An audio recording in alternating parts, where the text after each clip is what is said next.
Hey guys, कैसे? उम्मीद है कि आज आप लोग अच्छे होंगे। तो चलिए आज के वीडियो को शुरू करते हैं। आज हम कक्षा 6 का जो सामाजिक एवं राजनीतिक विज्ञान है उसका अध्याय 7 जिस चैप्टर का नाम है नगर प्रशासन, इसके बारे में आज बात करेंगे और इसका पूरा निचोड़ इस चैप्टर का पढ़ेंगे और इस चैप्टर का पूरी तरह से नोट्स बनाएंगे जिससे इस चैप्टर की पूरी पॉइंट्स बाय पॉइंट्स आपको समझ में आ जाए। तो वीडियो को क्या करते हैं, शुरू करते हैं। ठीक है, तो फर्स्ट हमारा जो पॉइंट है वो है नगर निगम। ठीक है, नगर निगम। तो नगर निगम क्या होता है, सबसे पहले इसके बारे में जान लेते हैं। शहर की व्यवस्था को बनाए रखने व लोगों को सुचारू रूप से चलाने के लिए जन सुविधाएं प्रदान करने के लिए एक चुनी हुई संस्था होती है जिसे नगर निगम कहते हैं। फिर से आप समझिए, नगर निगम क्या होता है। शहर की जो व्यवस्था होती है उसको सुचारू ढंग से चलाने के लिए और उन्हें जो भी सुविधा होती है उन्हें प्रदान करने के लिए एक चुनी हुई संस्था होती है जिसे क्या कहते हैं, नगर निगम कहते हैं। ठीक है, ये हमारा फर्स्ट पॉइंट था। और छोटे कस्बों को नगर पालिका कहते हैं। तो नगर पालिका का भी नाम आप सुने होंगे कि आखिर आखिर नगर निगम जब ये होता है तो नगर पालिका क्या होता होगा। तो नगर पालिका क्या होता है, छोटे कस्बों को क्या कहते हैं, नगर पालिका कहते हैं। नेक्स्ट बात करते हैं कार्य। कार्य इनका क्या होता है, यह सड़क पर रोशनी की व्यवस्था, कूड़ा इकट्ठा करने की सुविधा प्रदान करना और सड़क पर बाजारों की समस्या को सुलझाना, ये सभी कार्य होते हैं नगर निगम का। स्वास्थ्य के क्षेत्र में नगर की जिम्मेवारी होती है और शहर में कोई बीमारी ना फैले इसके लिए दवाखाने अस्पताल चलाए जाते हैं। ठीक है, नेक्स्ट बात करते हैं।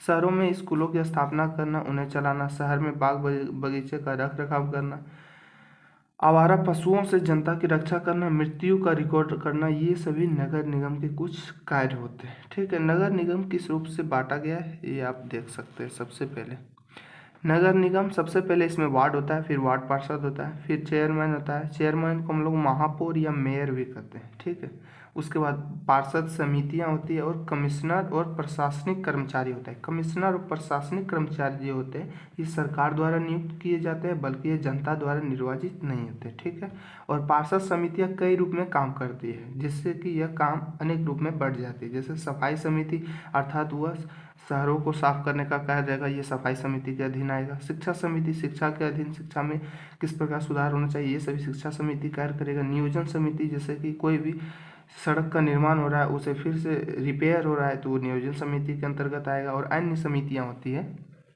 पार्षद समितियां के अंतर्गत। ठीक है, नेक्स्ट बात करते हैं, इसके कुछ पॉइंट्स हैं।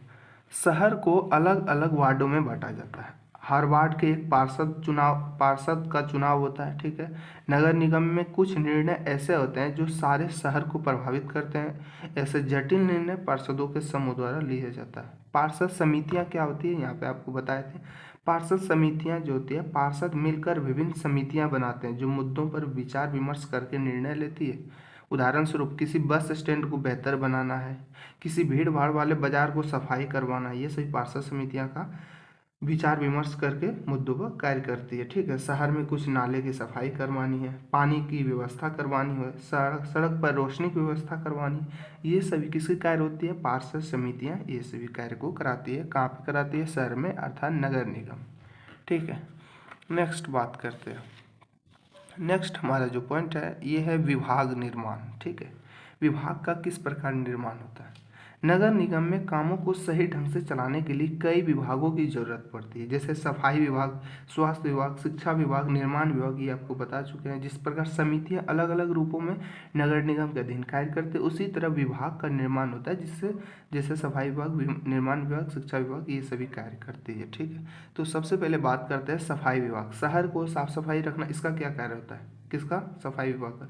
शहर को साफ सफाई रखना, नलियों की सफाई करना, कचरे की सफाई का निपटारा करना, ये सफाई विभाग का कार्य होता है। स्वास्थ्य विभाग, स्वास्थ्य संबंधी सभी जिम्मेदारी उठाना, ये स्वास्थ्य विभाग का काम होता है। जैसे बीमारियों का रोकथाम, टीकाकरण, ये सभी कार्य होता है स्वास्थ्य विभाग का। नेक्स्ट आता है शिक्षा विभाग। शिक्षा विभाग स्कूलों की सुविधाएं देखना।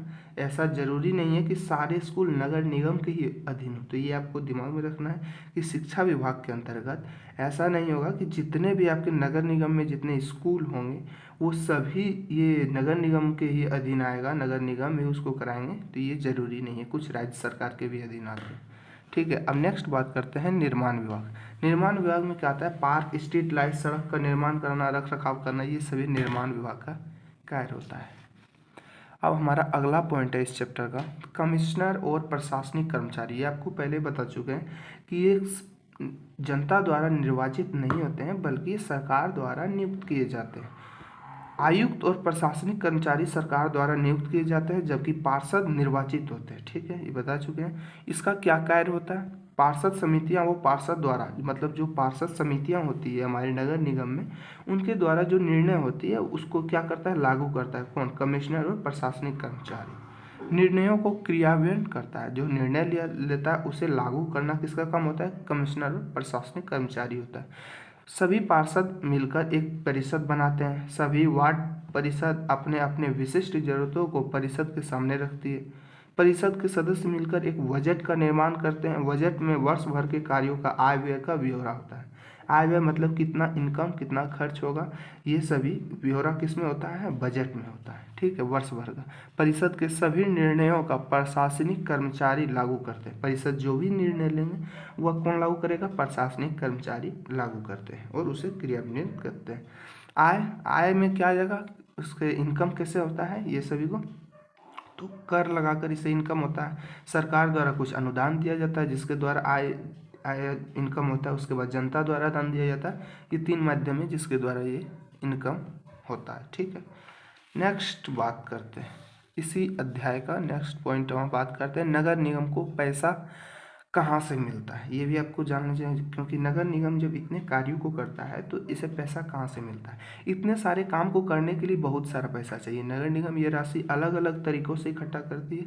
इस राशि का बहुत बड़ा भाग लोगों द्वारा लिया जाता है, अर्थात टैक्स से आता है। कर एक ऐसी राशि है, कर वह राशि है जो सरकार द्वारा उपलब्ध कराई सुविधाओं के लिए सरकार को देते हैं। मतलब टैक्स एक ऐसी राशि है जो सरकार द्वारा जो सुविधा उपलब्ध कराई जाएगी उसके लिए हम लोग क्या देते हैं? टैक्स देते हैं। जिन लोगों को अपने घर होते हैं उन्हें संपत्ति कर देना होता है और साथ ही पानी एवं अन्य सुविधाओं के लिए भी कर देना पड़ता है। ठीक है, नेक्स्ट पॉइंट बात करते हैं, जितना बड़ा घर और उतना ज़्यादा कर। ये भी इस बात को आपको ध्यान रखना है, जितना बड़ा आपका घर होगा उतना ज़्यादा कर होता है। नगर निगम के अधीन ये सभी होता है। नगर निगम के पास जितना पैसा आता है उससे संपत्ति कर से केवल 20 से 30% ही पैसा आता है। मतलब संपत्ति जो उसका जायदाद होता है उससे कितना प्रतिशत आता है नगर निगम को पैसा? तो 20 से 30%। शिक्षा पर भी कर लगता है। अगर आप किसी दुकान या होटल के मालिक है तो उस पर भी कर देना पड़ता है। अगली बार अगर आप सिनेमा देखने जाएं तो ये भी, अगर आप सिनेमा देखते हैं तो अगली बार अगर आप सिनेमा देखने जाएं तो जब आप टिकट कटाते हैं तो उसमें मनोरंजन के लिए भी कर देना पड़ता है। ठीक है, अब नेक्स्ट बात करते हैं, इस तरह अमीर लोग संपत्ति कर देते हैं, वहीं जनसंख्या का एक बड़ा हिस्सा सामान्य तरह से कर अधिक देता है। ठीक है, अब हम बात करते हैं लोगों के विरोध में। किसी भी वार्ड की गली मोहल्ले की किसी समस्या का समाधान नहीं होने पर लोगों विरोध प्रदर्शन करते हैं। अर्थात आपको समझना है कि अगर आप किसी वार्ड में आते हैं, वहाँ की गली या मोहल्ले में कोई समस्या है, उसका अगर जो समाधान नहीं होता है तो उसका लोग क्या करते हैं? विरोध प्रदर्शन करते हैं।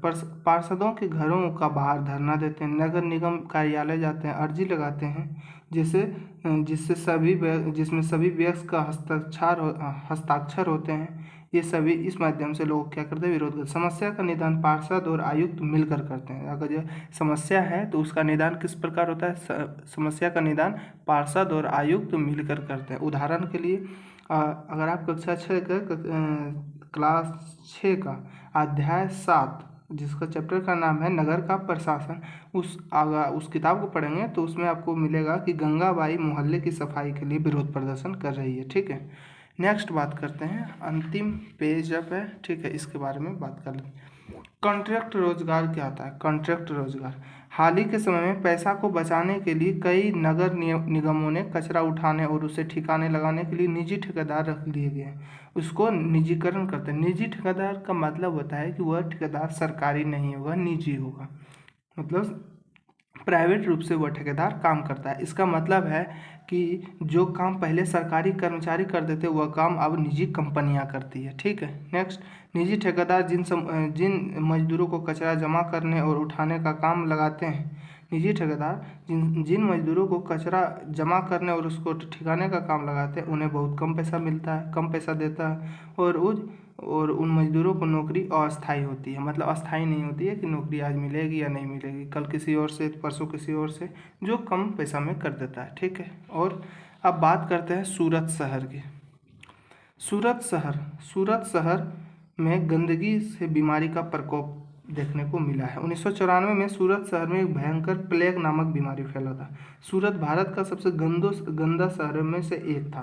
लोग घरों और होटलों तथा कूड़ा कचरा पास के सड़क या नाली में फेंक देते थे। इनमें सफाई कर्मचारियों को कूड़ा कचरा उठाने में काफ़ी मुश्किल होती थी। ऊपर से नगर निगम नियमित रूप से कर नहीं रही थी। ठीक है, जिससे कि यह स्थिति बद से बदतर हो गई। कौन से शहर की? सूरत शहर की। और कौन सी बीमारी फैला था? प्लेग बीमारी। कब? 1994 ईस्वी में। ठीक है, ये हुई थी। तो प्लेग हवा के जरिए फैलता है। जिन लोगों को प्लेग हो जाए वह दूसरों लोगों से अलग रखना पड़ता है। सूरत में उस साल जो है बहुत लोगों की जान चली गई। करीब 3 लाख से अधिक लोग शहर भी छोड़ दिए थे इसी प्लेग बीमारी के कारण। ठीक है, प्लेग के डर ने इस अनिवार्य कर दिया कि नगर निगम मुस्तैदी से काम करे। तो नगर निगम का जो कार्य करता है, जितने भी वहाँ के लोग होते हैं, जो नगर निगम की सफाई समितियां होती है, उस माध्यम से वहाँ का जो मुस्तैदी से काम होने लगा था पूरा दृढ़ पूर्वक। ठीक है, सारे शहर में अच्छी तरह से सफाई हुई और आज की तारीख में, आज के समय में चंडीगढ़ के बाद भारत का सबसे साफ शहरों में से दूसरा शहर सूरत को माना जाता है। तो इस वीडियो को यहीं समाप्त करते हैं। इसका डिस्क्रिप्शन में इस पूरा जो बताया गया है इसका PDF मिल जाएगा और नेक्स्ट चैप्टर का वीडियो आपको प्लेलिस्ट में मिल जाएगा। तो वीडियो देखने के लिए थैंक यू।